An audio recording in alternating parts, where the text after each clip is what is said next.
மாதங்கள்ல நான் மார்கழின்னு சொன்ன மாலவனுக்கு ரொம்பவே சிறப்பான மாதம் தாங்க இந்த புரட்டாசி மாதம். புரட்டாசி மாதத்துல பெருமாள் வழிபாட்டினை நீங்க செய்தீங்கன்னா புண்ணிய பலன்களை நீங்க அதிக அளவுல பெறலாங்க. மேலும் நீங்க இந்த மாதத்துல வைகுண்ட பதவியை பெறுவதற்கும் மோட்சத்திற்கான வழியை அடைவதற்கும் உதவக்கூடிய ஒரு மாதமாக அமைந்திருக்கு. இந்த புரட்டாசி மாதத்துல எப்படி பெருமாளை வழிபடலான்னு இந்த பதிவுல நாம தெரிஞ்சுக்க போறோம். இந்த வீடியோ உங்களுக்கு ரொம்பவே பயனுள்ளதாக இருக்கும். அனைவருக்கும் இனிய வணக்கம் நண்பர்களே. இந்த நாள் இனிய நாளாகட்டுங்க. இந்த பதிவில் பெருமாள் கோவிலில் சிறப்பான ஏழுமலையான் கோவிலை பற்றி சில சுவாரஸ்யமான தகவல்களை நம்ம தெரிஞ்சுக்கலாம். இந்த வீடியோ பயனுள்ளதாக இருக்கும். மேலும் நீங்கள் புதியவராக இருந்தீங்கன்னா மறக்காமல் நம்ம சேனலை சப்ஸ்கிரைப் பண்ணிவிட்டு கூடவே இருக்க பெல் பட்டனை கிளிக் பண்ணிக்கோ. நீங்கள் தனிப்பட்ட முறையிலும் ஜாதகம் பார்ப்பதாக இருந்தீங்கன்னா ஜாதகத்தில் ஒரு தெளிவான பதிவையும் பரிகாரத்தையும் பெற்றுக்கொள்ள நீங்கள் வீடியோவில் டிஸ்கிரிப்ஷனில் கொடுத்துருக்க நம்பருக்கு மறக்காமல் கால் பண்ணி தெரிஞ்சுக்கோங்க.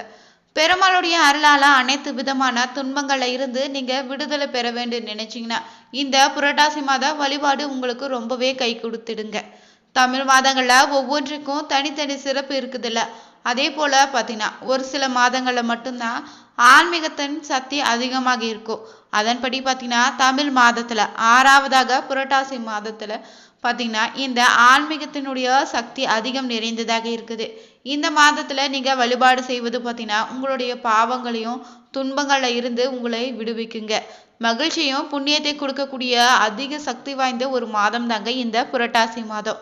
புரட்டாசி மாதத்துல நீங்க சூரிய பகவான் பார்த்தீங்கன்னா கன்னி ராசியில சஞ்சரிக்கும் போது தாங்க இந்த மாதம் பார்த்தீங்கன்னா கன்னி மாதம்னு சொல்லியிருக்காங்க. புரட்டாசி மாதத்துல என்னவெல்லாம் பெருமாள் வழிபாடு, அம்பிகை வழிபாடு, முன்னோர் வழிபாடுன்னு மூன்றுமே நீங்க இணைந்து செய்தீங்கன்னா உங்களுக்கு கிடைக்கக்கூடிய பலன்கள் பார்த்தீங்கன்னா ரொம்பவே அதிகங்க. இந்த மாதத்துல வரக்கூடிய சனிக்கிழமை வழிபாடு மகாலய பட்சன்னே நவராத்திரிய நீங்க முறையாக செய்தாலே போதுங்க. தெய்வத்தோட அருளும் உங்க முன்னோர்களுடைய அருளும் உங்களுக்கு பரிபூரணமாக கிடைத்திடுங்க. இந்த நாள்ல பார்த்தீங்கன்னா புரட்டாசி சனிக்கிழமையில நீங்க பெருமாளை வழிபட்டீங்கன்னா உங்க வாழ்க்கையில இருக்கக்கூடிய அனைத்து இன்னல்களும் நீங்கி வளமான வாழ்க்கையை நீங்க பெறுவீங்க. இந்த ஆண்டு பார்த்தீங்கன்னா புரட்டாசி மாதம் செப்டம்பர் 17ஆம் தேதி புதன்கிழமை பிறந்திருக்குதுங்க. மாதத்தின் முதல் நாளே பார்த்தீங்கன்னா பெருமாளுக்குரிய ஏகாதசி வழிபாட்டோடு இணைந்து வந்திருப்பது கூடுதல் சிறப்பினை ஏற்படுத்தி தரப்போகுது. பொதுவாக நீங்க புரட்டாசி மாதத்துல வரக்கூடிய புதன் கிரகத்திற்குரிய மாதமாக இருப்பதால புதனுக்குரிய ஆதி தேவதை தாங்க இந்த பெருமாள். எனவே புதன்கிழமையில நீங்க பெருமாளை வழிபடுவதும் புரட்டாசியில பெருமாளை தொடர்ந்து வழிபடுவதும் சிறப்பான பலன்களை ஏற்படுத்தி தரப்போகுது. இந்த ஆண்டு பார்த்தீங்கன்னா புதன் பகவானுக்குரிய புதன்கிழமையிலே புரட்டாசி மாதம் தொடங்கியது சிறப்பு வாய்ந்த ஒன்றாக வைணவங்க ரொம்பவே மதித்து கொண்டாடக்கூடிய ஒரு நாளாக அமைந்திருக்குதுங்க. எப்படிப்பட்ட துன்பத்துல நீங்க இருந்தாலுமே பார்த்தீங்கன்னா அதிலிருந்து விடுபட நினைச்சீங்கன்னா உங்களை காக்கக்கூடிய கடவுளான பெருமாளை நீங்க இந்த புரட்டாசி மாதத்துல சரணடைந்தாலே போதுங்க. துன்பங்களை கதிரவன் பார்த்ததும் எப்படி பனித்துளி போல காணாமல் போகுதோ உங்க வாழ்க்கையில இருக்கக்கூடிய அனைத்து விதமான துன்பங்களும் பனி போல விலகிடுங்க. நீங்க சனிக்கிழமையில மற்ற மாதங்கள்ல விரதம் இருந்து வழிபடுவது இல்லைன்னா கூட பரவாயில்ல. இந்த புரட்டாசி மாதத்துல வரக்கூடிய சனிக்கிழமையில விரதம் இருந்து அந்த பெருமாளை நீங்க வழிபட்டு வந்தாலே பார்த்தீங்கன்னா உங்க வாழ்க்கையில பெருமாளுடைய வழிபாட்டால பல மடங்கு அதிகமான பலன் உங்களுக்கு கிடைத்திடுங்க. பெருமாளோட அருளோடு பார்த்தீங்கன்னா சனி பகவானுடைய அருளும் உங்களுக்கு கிடைக்குங்க. இந்த நாளை எப்படி வழிபாடு செய்வதுன்னு தெரிஞ்சுக்கோங்க. புரட்டாசி மாதம்னாலே பெருமாள் மாதமாக இருப்பதால இந்த மாதத்துல நீங்க ஏழுமலையானை தரிசிப்பது அளவில்லாத பலனை ஏற்படுத்தி தரப்போகுது. புரட்டாசி மாதத்துல வரக்கூடிய சனிக்கிழமையில நீங்க விரதம் மட்டும் இல்லைங்க, ஆனந்த பத்மநாப விரதம்னே ஏகாதசி விரதங்கள் இருப்பதும் கூடுதல் பலனை ஏற்படுத்தி தரப்போகுது. இந்த ஆண்டு பார்த்தீங்கன்னா புரட்டாசி முதல் நாளே ஏகாதசி விரதம் வருவது விசேஷமான பலனை தரப்போகுதுங்க. இந்த நாள நீங்க எப்படி விரதம் இருக்குனாலாம் பெருமாளுக்கு துளசியால் அர்ச்சனை செய்துட்டு துளசி மாலை படைத்து வழிபடுவது ரொம்பவே சிறப்புங்க. புரட்டாசி மாதத்துல முதல் நாள்ல பெருமாளுக்கு நீங்க மாவிளக்கு தாளிகை போட்டு வழிபாடுகள் செய்யலாம். இந்த நாள நீங்க பெருமாளை நினைத்து வழிபாடு செய்துட்டு பெருமாளுக்குரிய மந்திரங்களை சொல்லுவதும் விஷ்ணு சகஸ்ரநாமம் படிப்பது உங்களுக்கு அளவில்லாத புண்ணிய பலனை சேர்த்துடுங்க. புரட்டாசி மாதத்துல ரொம்பவே சிறப்பான பெருமாள் ஆலயம் என்னன்னா நிறைய பேர் சென்று வழிபடக்கூடிய ஒரு ஆலயம் தாங்க இந்த திருப்பதி ஏழுமலையான் கோவில். திருப்பதி ஏழுமலையான் கோவில் பற்றி சில சுவாரஸ்யமான பதிவுகளை நம்ம தொடர்ந்து தெரிஞ்சுக்கலாங்க. ஆந்திர மாநிலத்துல சிறப்பேதாங்க இந்த திருப்பதி கோவில்னு ஒன்று சொல்லலாம். இது மிகவும் பிரபலமான வெங்கடேஸ்வர கோவிலாக நிறைய பேர் தெரிஞ்சிருப்பீங்க. திருமலை மலைகள்ல 7 சிகரங்கள்ல ஒன்றுல அமர்ந்திருக்குதுங்க இந்த ஒரு ஆலயம். நாடு உலகன்னு முழுவதும் உள்ள ஆலயங்களை விட பார்த்தீங்கன்னா ரொம்பவே பக்தர்கள் அதிகம் சென்று வழிபடக்கூடிய ஒரு கோவில் தாங்க இந்த திருப்பதி ஏழுமலையான் கோவில். இந்த கோவில் பார்த்தீங்கன்னா பழைய கால முறையில தான் கட்டிடங்களை அமைச்சிருக்காங்க. மேலும் இந்த ஆலயத்துல பார்த்தீங்கன்னா திருப்பதியே உலக வரைபடத்துல ஒரு தனித்துவமான இடத்துல இருக்குதுங்க. எல்லாராலும் எளிதாக திருப்பதி சென்றுவிட முடியாது. ஏன்னா ஏழுமலையானே அழைத்தால் தாங்க, ஏழையாக இருந்தாலும் மிகப்பெரிய கோடீஸ்வரர் இருந்தாலும் தரிசனம் கிடைக்கும்னு சொல்லலாம். சீனிவாச பெருமாள் அருபாலிக்கக்கூடிய ஆனந்த நிலையம் முதல் பார்த்தீங்கன்னா அவர் அணியக்கூடிய பட்டு பீதாம்பரம் வரை பல சிறப்புகளை கொண்டதாக இந்த ஒரு ஆலயம் அமைஞ்சிருக்குதுங்க. திருப்பம் தரக்கூடிய திருப்பதி கோவில்ல பார்த்தீங்கன்னா சென்று வந்தாலே திருப்பம் வரும்னு பக்தருடைய நம்பிக்கையாக இருக்குதுங்க. இந்த நம்பிக்கையின் அடிப்படையில தாங்க பல பேர் பல நாட்கள்ல பல மணிக்கணக்கில் இருந்து காத்திருந்து அந்த ஏழுமலையானை தரிசித்து வீட்டுக்கு செல்றாங்க. திருமலையினுடைய அடிவாரத்திலிருந்து பார்த்தீங்கன்னா பெருமாள் அருள்பாலிக்கக்கூடிய ஆனந்த நிலையம் வரைக்கும் ஏழுமலையனுடைய அருள் நிறைந்திருக்குதுன்னே சொல்லலாங்க.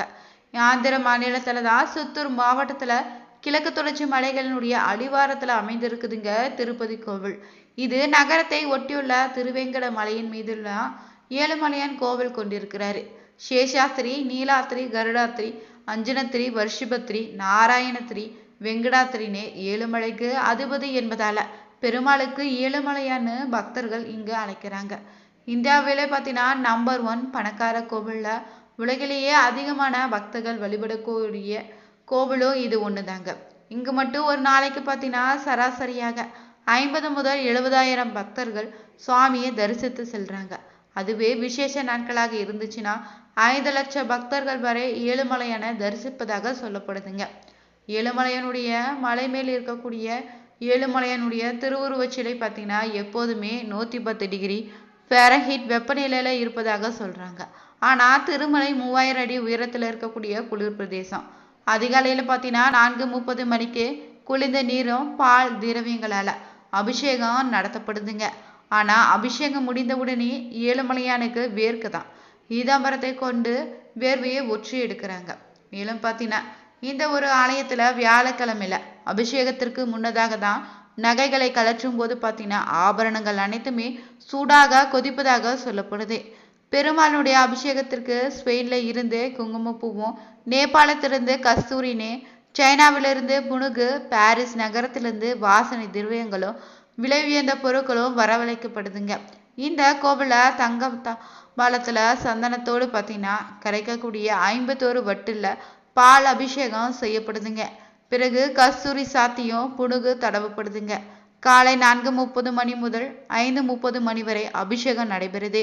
அபிஷேகத்திற்கு மட்டும் பார்த்தீங்கன்னா சுமார் 1 லட்சம் ரூபாய் செலவாவதாக சொல்லப்படுதுங்க. இந்த ஒரு கோவில பார்த்தீங்கன்னா அபிஷேகத்தின் போது ஏழுமலையான் தனது 3வது கண்ணை திறப்பதாக ஐதீகமாக சொல்லப்படுது. ஏழுமலையானுடைய சாலக்கிராம தங்கமாலை மட்டும் 12 கிலோ எடை கொண்டதாக இருக்குதுங்க. இதை சாத்துவதற்கு பார்த்தீங்கன்னா 3 அர்ச்சகர்கள் தேவைப்படுறாங்க. சூரிய கடாரி 5 கிலோ எடை கொண்டதாக இருக்குது.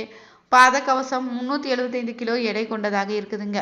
இந்த கோவிலில் இருக்கக்கூடிய ஒற்றை கல் நீளம் மட்டும் உலகில யாரிடமும் இல்லைன்னு சொல்றாங்க. இதன் மதிப்பு மட்டும் 100 கோடியாங்க. இந்த ஏழுமலையானுடைய ஆபரணங்கள்ல குறிப்பிடத்தக்க ஆபரணம் மட்டும் 500 கிராம் எடை கொண்ட பச்சை மரகத கல்லுங்க. இதனுடைய மதிப்பீடு செய்ய முடியலன்னு சொல்லப்படுதுங்க. இந்த பச்சை மரகத கல்லை விசேஷ நாட்கள்ல மட்டும் அலங்காரத்துக்காக பயன்படுத்திக்கிறாங்க. இந்த கோவில மூலவருக்கு தினந்தோறும் பார்த்தீங்கன்னா 120 வகையான ஆபரணங்கள் அணிவிக்கப்படுதுங்க. மேலும் பார்த்தீங்கன்னா உற்சவர்களான ஸ்ரீதேவி பூதேவி சமேத மலையப்பெருக்கு மட்டும் 383 வகையான ஆபரணங்கள் அலங்காரத்திற்காக பயன்படுத்தி கொள்றாங்க. திருமலை ஏழுமலையான் கோவில்ல பார்த்தீங்கன்னா ஆனந்த நிலையம்னு சொல்லக்கூடிய கருவறையில விமானம் பார்த்தீங்கன்னா தங்க முலாம் பூசப்பட்டிருக்கு. நீங்க எவ்வளவு தூரத்தில் இருந்து பார்த்தாலும் தங்க விமானத்தை நீங்க தரிசனம் செய்தாலே ஏழுமலையானை தரிசனம் செய்த உங்களுக்கு கிடைக்குங்க. ஏழுமலையானுடைய தங்க பீதாம்பரம் மட்டும் பார்த்தீங்கன்னா 40 கிலோ எடை கொண்டதாக இருக்குதுங்க. ஏழுமலையான் உடை மட்டும் 21 முழ நீளமும் 6 கிலோ எடை கொண்டதாக புடவை பட்டு பீதாம்பரத்தை பயன்படுத்துகிறாங்க. இந்த ஆடையை நீங்க கடையில வாங்க முடியாதுங்க. திருப்பதி தேவஸ்தான அலுவலகத்தில் பார்த்தீங்கன்னா 12,500 ரூபாய் செலுத்தணும். வாரத்தில் ஒரு முறை வெள்ளிக்கிழமையில மட்டும் தான் வஸ்திரம் சாத்துவாங்க. இந்த வீடியோ உங்களுக்கு பிடிச்சிருந்தா மறக்காம சேனலை சப்ஸ்கிரைப் பண்ணிட்டு லைக் பண்ணி ஷேர் பண்ணி கமெண்ட் பாக்ஸில் ஓம் நமோ நாராயணா என்ற மந்திரத்தை 3 முறை பதிவிடுங்க. அனைவருக்கும் நன்றி நண்பர்களே.